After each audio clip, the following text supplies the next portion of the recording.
बिस्मिल्लाहिर्रहमानिर्रहीम। अस्सलाम वालेकुम स्टूडेंट। आज हम क्लास 10th का chapter 18 atomic and nuclear physics और उसके इंपॉर्टेंट टॉपिक को डिस्कस करेंगे और हमारे टॉपिक का नाम है ionization effect and penetrating power.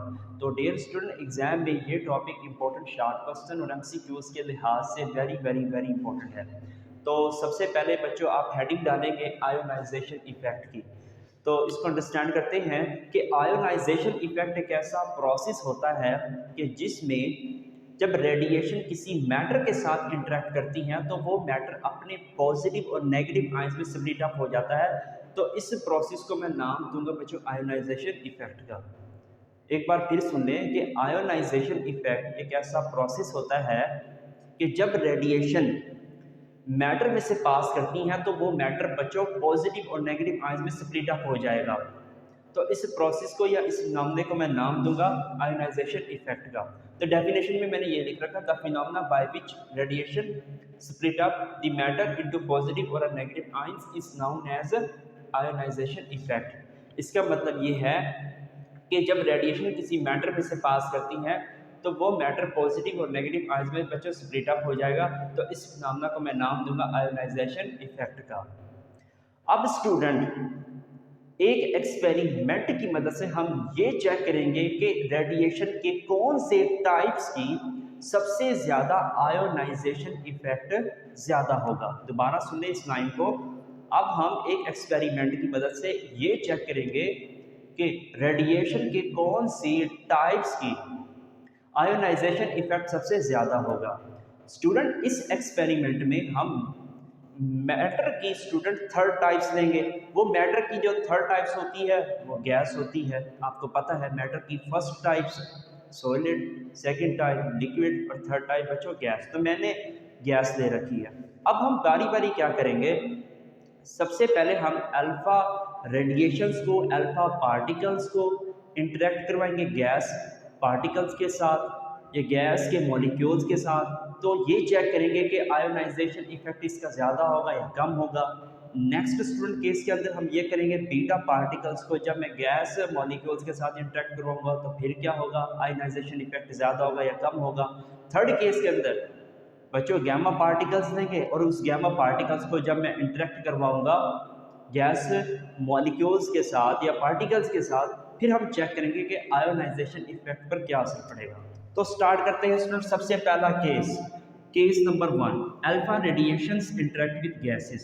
तो स्टूडेंट इस एक्सपेरिमेंट में पहला जो एक्सपेरिमेंट है, इस एक्सपेरिमेंट में मैंने गैस के मॉलिक्यूल्स को ब्लू डॉट से शो कर रखा है, ठीक है। अब हम ये समझते हैं कि अल्फा रेडिएशन जो होती है वो हीलियम का न्यूक्लियाई होती है। अब हीलियम के न्यूक्लियाई पर स्टूडेंट 2 प्रोटॉन होते हैं और 2 ही न्यूट्रॉन होते हैं। अब स्टूडेंट 2 प्रोटॉन होने की वजह से अल्फा रेडिएशन का जो साइज होता है वो ग्रेटर होता है। जब स्टूडेंट ग्रेटर साइज होगा तो वो गैस के मॉलिक्यूल्स के साथ ज़्यादा इंटरेक्शन करेगा, ज़्यादा कोलिजन होगी। तो बच्चों ज़्यादा जब कोलिजन होगी या ज़्यादा इंटरेक्शन होगी तो यहाँ पर स्टूडेंट पॉजिटिव और नेगेटिव आयंस भी सबसे ज़्यादा होंगे। तो इसका मतलब ये है कि पहले केस में आयोनाइजेशन इफेक्ट सबसे ज़्यादा होगा, ठीक है स्टूडेंट। एक बार फिर सुन लें कि अल्फा पार्टिकल्स के ज़्यादा मास होने की वजह से या ज़्यादा साइज होने की वजह से गैस के मॉलिक्यूल के साथ इंटरेक्शन सबसे ज़्यादा होगी। जब इंटरेक्शन सबसे ज़्यादा होगी तो यहाँ पर गैस के मॉलिक्यूल्स पॉजिटिव और नेगेटिव आयंस में सबसे ज़्यादा कन्वर्ट होंगे। तो इसका मतलब ये है कि पहले केस के अंदर आयोनाइजेशन इफेक्ट सबसे ज़्यादा होगा, ठीक है। हम ये भी कह सकते हैं कि अल्फा पार्टिकल्स का आयोनाइजेशन इफेक्ट सबसे ज़्यादा होगा। अगर स्टूडेंट अभी भी आपको समझ नहीं आई तो आप इस तरह से एज्यूम करो कि बाज़ार में बहुत सारा हजूम है। अब उस हजूम में एक मोटा बंदा आ जाता है। अब मोटे बंदे के सामने जो भी बंदा आएगा तो वो इंटरेक्शन उसकी सबसे ज़्यादा होगी। वो मोटा बंदा सबको तंग करता हुआ जाएगा, ठीक है। तो वो मैक्सिमम उस बंदे की इंटरेक्शन होगी, उस बाजारी वाले जो बंदे हैं, बाजार में जो बंदे जा रहे हैं, सामने से आ रहे हैं, तो उसकी वजह मैक्सिमम इंटरेक्शन होगी उन लोगों के साथ, ठीक है। जब मैक्सिमम इंटरेक्शन होगी तो इसका मतलब ये है तो उसकी आयोनाइजेशन इफेक्ट भी सबसे ज़्यादा होगा। तो मैं उम्मीद करता हूँ ये आपको एग्जांपल समझ आ गई होगी। तो मैंने कंक्लूजन ये लिख रखा कि alpha particle causes intensive ionization into the gas. इसका मतलब ये है जब अल्फा पार्टिकल किसी गैस के साथ बच्चों इंटरेक्ट करेंगे तो आयोनाइजेशन इफेक्ट भी सबसे ज़्यादा होगा। नेक्स्ट स्टूडेंट डिस्कस करते हैं case number 2, beta radiations interact with gases. तो बच्चों आप जानते हैं कि बीटा जो पार्टिकल्स होते हैं वो इलेक्ट्रॉन्स होते हैं, ठीक है स्टूडेंट, क्या होते हैं, इलेक्ट्रॉन्स होते हैं। और इस इलेक्ट्रॉन्स पर बच्चों सिंगल नेगेटिव चार्ज होता है। दोबारा सुन ले, जो बीटा पार्टिकल्स होती हैं वो एक्चुअली इलेक्ट्रॉन्स होते हैं और ये electron student single negative charge होते हैं। और स्टूडेंट मैंने ये भी पढ़ाया था कि बीटा पार्टिकल का जो साइज होता है वो अल्फा पार्टिकल से कम होता है। जब स्टूडेंट इनका साइज अल्फा पार्टिकल से कम होगा तो स्टूडेंट गैस मॉलिक्यूल्स के साथ जो इनकी इंटरेक्शन होगी वो कम होगी। जब स्टूडेंट इंटरेक्शन कम होगी तो यहाँ पे पॉजिटिव और नेगेटिव जो आयंस होंगे तो वो कम प्रोड्यूस होंगे as compared to the alpha particles. तो आप यहाँ देख सकते हैं क्लियरली कि अल्फा पार्टिकल के केस में यहाँ पे आयंस जो होते हैं वो सबसे ज्यादा प्रोड्यूस हुए। क्यों? क्योंकि उनकी इंटरेक्शन सबसे ज्यादा हुई थी। अब स्टूडेंट बीटा के केस के अंदर यहाँ पे जो आयंस हैं वो कम प्रोड्यूस हुए हैं और कम प्रोड्यूस होने का मतलब ये है कि बीटा पार्टिकल की जो आयोनाइजेशन इफेक्ट होगा वो अल्फा पार्टिकल के रिस्पेक्ट में कम होगा, ठीक है स्टूडेंट। एक तो था बच्चों मोटा बंदा जो पहले केस में मैंने डिस्कस किया, अब उस मोटे से थोड़ा सा कम आ गया, कम साइज वाला बंदा आ गया। अब वो जो कम साइज वाला बंदा बच्चों बाजार के हजूम में जाएगा तो वो जब उसके सामने से बंदे आएंगे तो वो कम ही इंटरेक्ट करेगा, वो इजीली से ऐसे निकल जाएगा, ठीक है, ऐसे निकल जाएगा। अब मोटा बंदा होगा तो वो बच्चों फिर ऐसे ऐसे ऐसे तंग करता हुआ जाएगा, सबको छेड़खानी करता हुआ जाएगा, ठीक है। तो मैं उम्मीद करता हूँ ये एग्जांपल आपको समझ आ गई होगी। तो आप इसके रिजल्ट में क्या लिखेंगे कि beta particles ionised the gas is much lesser then alpha particles. इसका मतलब ये है कि बीटा पार्टिकल के केस के अंदर जो गैस के साथ इंटरेक्शन होगी वो कम होगी और आयोनाइजेशन जो होगी वो कम होगी as compared to the alpha radiation या alpha particles. Third student case, third case की हेडिंग डालोगे gamma radiations interact with gas. Student gamma particles का जो साइज होगा वो एज कंपेयर टू अल्फा और बीटा उनसे कम होगा, ठीक हो गया स्टूडेंट। दोबारा सुन ले कि गैमा पार्टिकल्स का जो साइज होगा वो अल्फा और बीटा से भी बच्चों कम होगा। जब बच्चों साइज बिल्कुल कम होगा, ठीक है, तो गैस मॉलिक्यूल्स के साथ इंटरेक्शन भी कम होगी। जब बच्चों गैस मॉलिक्यूल्स के साथ इंटरेक्शन कम होगी तो यहाँ पर बच्चों आयंस कम प्रोड्यूस होंगे as compared to alpha and beta. तो आप यहाँ डायग्राम में गौर से देखें स्टूडेंट, पहले केस के अंदर आयंस सबसे ज़्यादा प्रोड्यूस हुए हैं, दूसरे केस के अंदर जो आयंस है वो पहले से कम हुए, और तीसरे केस के अंदर इन दोनों में से बच्चों आयंस क्या हुए हैं, थर्ड केस के अंदर कम प्रोड्यूस हुए हैं। तो हम ये कह सकते हैं कि गैमा पार्टिकल जब गैस मॉलिक्यूल्स के साथ इंटरेक्ट करेंगे तो आयोनाइजेशन इफेक्ट सबसे कम होगा, ठीक है। एक सूखा सा बंदा होता है, कमज़ोर सा बंदा होता है, तो बाज़ार के हजूम में वो जाएगा तो वो उसकी जो इंटरेक्शन होगी वो कम होगी, ठीक है, वो इजीली बच्चों मूव कर जाएगा, अपनी मंजिल मकसूद तक पहुंच जाएगा, ठीक है। तो आप उसी को बच्चों ये समझें कि ये वो जो बंदा है कमज़ोर सा वो गैमा पार्टिकल्स है। अब आप इसका रिजल्ट में क्या लिख के आएंगे कि gamma particles ionized much lesser than beta particles, ठीक है स्टूडेंट। अब इन तीनों केस से बच्चों एक very very very important MCQs बनेगा जो पेपर में आ सकता है। आपने स्टूडेंट सीखा कि अल्फा जो पार्टिकल्स होता है उसकी आयोनाइजेशन जो इफ़ेक्ट होगा वो ज़्यादा होता है बच्चों बीटा पार्टिकल्स के आयोनाइजेशन इफ़ेक्ट से।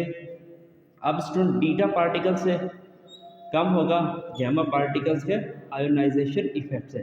तो सबसे जो कम आयोनाइजेशन इफेक्ट होगा वो गैमा पार्टिकल्स की वजह से होगा, और सबसे जो ज़्यादा आयोनाइजेशन इफेक्ट होगी स्टूडेंट वो अल्फा पार्टिकल्स में होगा। तो मैं उम्मीद करता हूँ स्टूडेंट ये एमसीक्यूज आपको समझ आ गई होगी। नेक्स्ट चलते हैं स्टूडेंट पेनिट्रिएटिंग पावर। तो पेनिट्रिएटिंग पावर होती क्या है इसको अंडरस्टैंड करते हैं।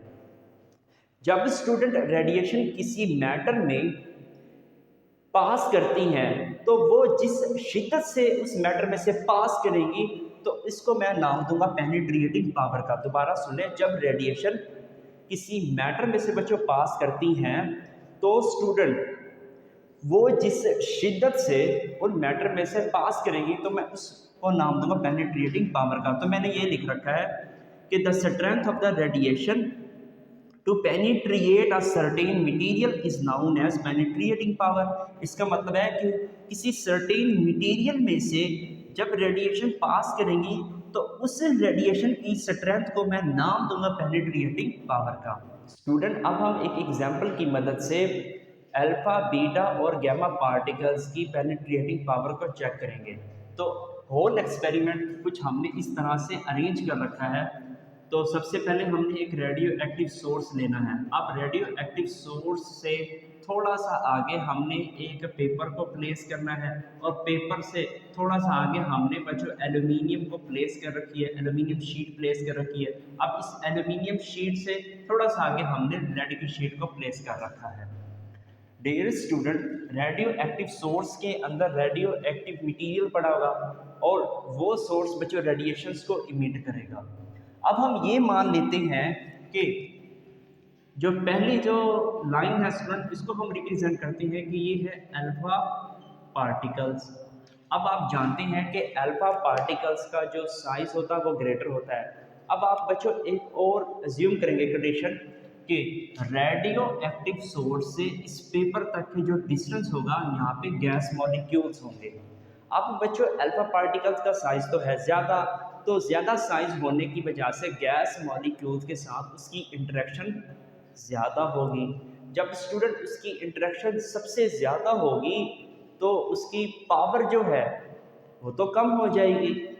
ठीक है, अब आप इसको ऐसे अज्यूम करें कि बाज़ार में बच्चों एक मोटा बंदा जा रहा है, जब वो बच्चे टक्करें खाएगा लोगों के साथ तो उसकी पावर कम हो जाएगी, वो जल्दी थक जाएगा। तो अल्फा पार्टिकल के केस में भी कुछ ऐसा ही होता है। तो वो student alpha particle just paper तक ही आएगा, उसकी पावर ख़त्म हो जाएगी, वो कहेगा भाई मेरी बस है, मैं तो यहीं तक जाऊंगा। ठीक है, अब नेक्स्ट केस के अंदर हमने बच्चों बीटा पार्टिकल्स लेना है। नेक्स्ट हम एज्यूम स्टूडेंट अब हम एज्यूम करते हैं दूसरी जो लाइन है ये है बीटा पार्टिकल्स की। ठीक है, बीटा पार्टिकल्स की ये हमारे पास लाइन आ गई। अब आप जानते हैं कि बीटा पार्टिकल्स के केस में भी बच्चों यहाँ पे गैस मॉलिक्यूल्स होंगे, तो इसका जो साइज होता है बीटा पार्टिकल्स का वो अल्फा पार्टिकल से कम होगा। जब बच्चों साइज कम होगा तो गैस मॉलिक्यूल्स के साथ इंटरेक्शन भी कम होगी। तो इसका मतलब ये है कि गैस मॉलिक्यूल के साथ जब इंटरेक्शन कम होगी स्टूडेंट तो ये ज़्यादा डिस्टेंस कवर करेगा, लेकिन थक तो फिर भी जाएगा ना। ठीक है, तो इसकी जो पावर होगी स्टूडेंट वो एल्यूमिनियम शीट तक ख़त्म हो जाएगी, वो कहेगा भाई मेरी बस है, पेपर शीट में से पास कर जाएगा लेकिन एल्यूमिनियम शीट में से पास नहीं करेगा, उसकी पावर बच्चों ख़त्म हो जाएगी। ठीक है, क्योंकि इसका जो साइज होता है वो अल्फा पार्टिकल्स के रिस्पेक्ट में कम होता है। ठीक है, तो वो अल्फा पार्टिकल्स की निस्बत बच्चों को कम थकेगा। अब स्टूडेंट नेक्स्ट हम डिस्कस करते हैं गैमा पार्टिकल्स। अब लेट्स सपोज यहाँ से बच्चों गैमा पार्टिकल्स प्रोड्यूस हो रहा है इस सोर्स से, और वो गैमा पार्टिकल स्टूडेंट उसका जो साइज होगा अल्फा और बीटा से कम होगा। जब अल्फा और बीटा से साइज बच्चों कम है तो गैस मॉलिक्यूल्स के साथ इंटरेक्शन कम होगी, क्योंकि बच्चों को कमज़ोर है। कमज़ोर बच्चा जो होता है वो जल्दी जल्दी निकल जाएगा, वो किसी को तंग नहीं करेगा, उसकी जो एनर्जी होगी वो सबसे ज़्यादा होगी। और स्टूडेंट हम ये भी अज्यूम कर लेंगे कि उसकी जो पावर होगी स्टूडेंट वो अल्फा और बीटा से ज़्यादा होगी।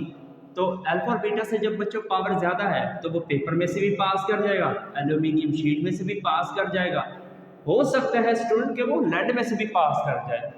ठीक है स्टूडेंट, तो इन तीनों केस के अंदर हमने ये सीखा कि पेनिट्रिएटिंग पावर जो गैमा की होगी वो ज़्यादा होगी बच्चों, उससे कम किसकी होगी, बीटा की होगी, फिर उससे कम किसकी होगी, अल्फा की होगी।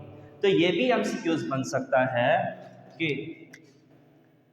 गैमा पार्टिकल्स की पेनिट्रिएटिंग जो पावर होती है वो ग्रेटर होती है स्टूडेंट बीटा पार्टिकल से, बीटा पार्टिकल्स की पेनिट्रेटिंग पावर से, और स्टूडेंट बीटा पार्टिकल से कम होगी गैमा पार्टिकल्स की पेनिट्रेटिंग पावर से।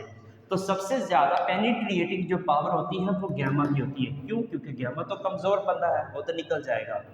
अब very very very important MCQs को डिस्कस करते हैं स्टूडेंट। कहते हैं कि alpha particles have the range of few centimeter. तो इसकी आप ऑप्शन सेलेक्ट करेंगे फ्यू सेंटीमीटर।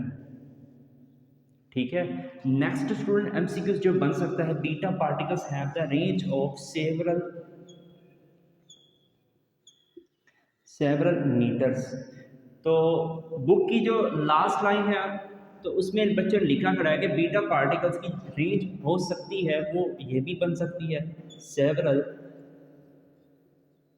मिलीमीटर। ठीक हो गया स्टूडेंट, अगर दोनों ऑप्शन में से एक ऑप्शन दे रखी हो, या ये दे रखी होगी या ये दे रखी हो, तो ये दोनों करेक्ट है। नेक्स्ट स्टूडेंट है gamma rays have the range of, तो वो होगी student several 100 meter, several 100 meter. एम से मदरात है बच्चों मीटर। तो स्टूडेंट एक और एमसीक्यूज बन सकता है, वो ये है कि जो लेड तक का जो डिस्टेंस होगा स्टूडेंट वो है 30 या 30, वो होगा स्टूडेंट 30 सेंटीमीटर। अब इसके बाद बच्चों एक और एमसीक्यूज बन सकता है कि यहाँ पे जो एयर होगी वो 2 किलोमीटर होगी लेड तक के डिस्टेंस में। तो स्टूडेंट ये थी आज की डिस्कशन, अब आप इसका स्क्रीनशॉट ले लें।